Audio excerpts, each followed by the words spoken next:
আমার ডেইলি পড়াশোনা করার নমুনা। তোর এখন আমার পড়তে একটুও ভালো লাগছে না। দুপুরে স্নান করে খেয়ে দিয়ে উঠে আমি মন দিয়ে পড়বো।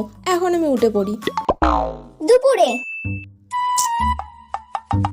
এখন তো এইমাত্র ভাত খেয়ে উঠলাম, খুব ঘুম পাচ্ছে। এখন আর পড়তে একটুও ভালো লাগছে না। বিকেলবেলা আমি ঘুম থেকে উঠে তাড়াতাড়ি পড়তে বসে পড়বো। বিকেলে এখন ভালোই লাগছে না। এই সবে মাত্র ঘুম থেকে উঠলাম, এখনো ঘুমের ঘোরটাও ভালো করে কাটেনি। সন্ধেবেলা মন দিয়ে পড়বো। সন্ধ্যাবেলা আমাকে তো পড়তে হবে। তোর এখনো অনেক টাইম আছে। রাত্রিবেলা আমি রাত জেগে জেগে সব পড়া করে নেবো।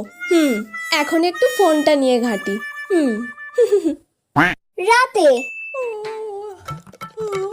ও আমার তো কি ঘুম পাচ্ছে। আজকে থাক, কাল পড়বো।